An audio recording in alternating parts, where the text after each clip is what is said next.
प्रश्न प्रोग्राम के आखिर में एक दर्शक मित्रों के लिए मैं थोड़े से फैक्ट्स बता दूं कि इंडिया के जो मर्चेंडाइज एक्सपोर्ट्स आपको थोड़े से बड़े नजर आ रहे हैं, वो पेट्रोलियम प्रोडक्ट्स और मोबाइल जो असेंबल होकर भारत से बाहर जा रहे हैं उसके हैं। लेकिन भारत का जो सबसे बड़ा एक्सपोर्ट हुआ करता था, सर्विस जिसमें सेक्टर। करोड़ों लोग काम करते हैं इंजीनियरिंग गुड्स में, उसमें डाउनफॉल आया है। इसका मतलब कि जो एमएसएमई सेक्टर है सफर किया है। और तो और जो टेक्सटाइल और गारमेंट्स के अंदर भी जो थोड़ा बहुत फायदा होना चाहिए था वो भी नहीं हो पा रहा है।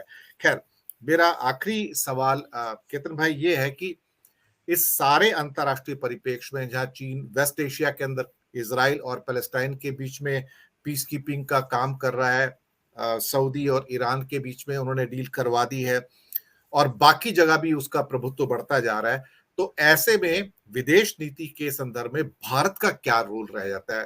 क्योंकि इंडिया की नॉन प्रोएक्टिवनेस जो है मुझे लगता है वो शायद मुझे भी परेशान कर रही है, देश को परेशान कर रही है।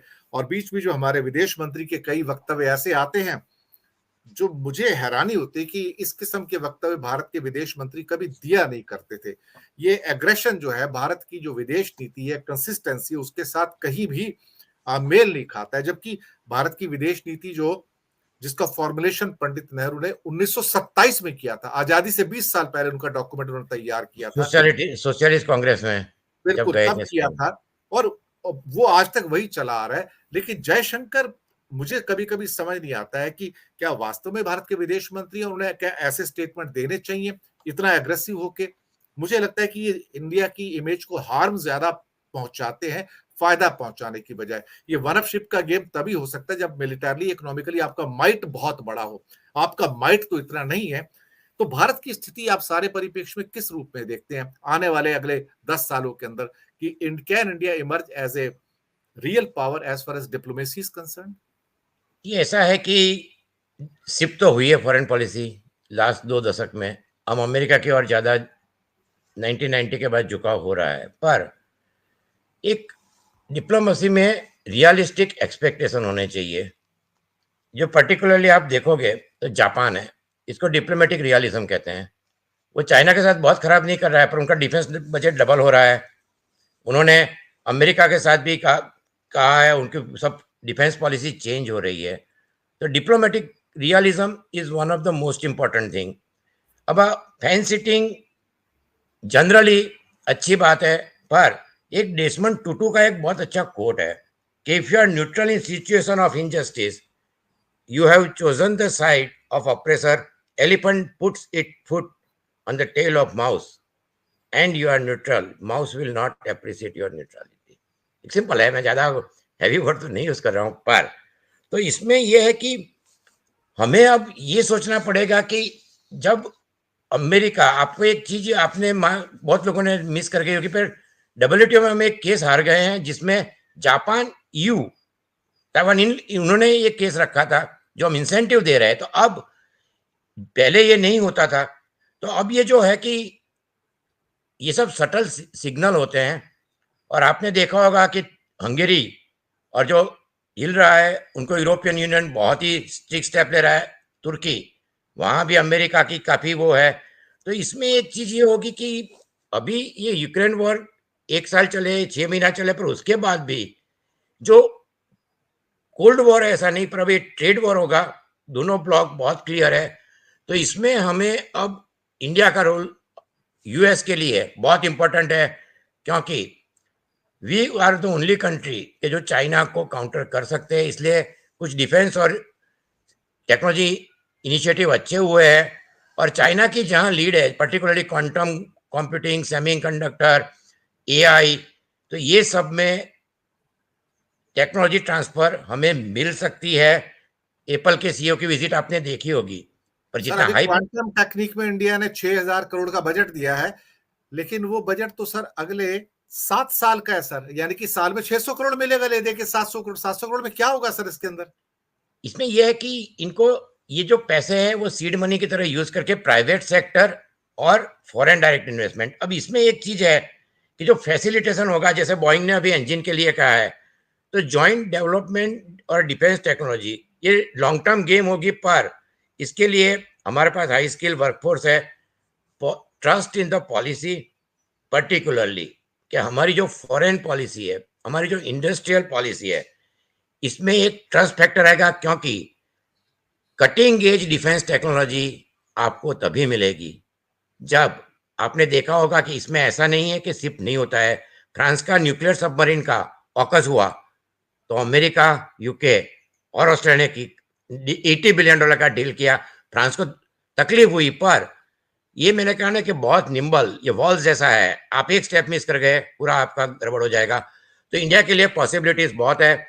और जैसे कि लोग मानते हैं डॉलर 60% है, स्विफ्ट का रोज का 45,000 ट्रांजेक्शन है, एक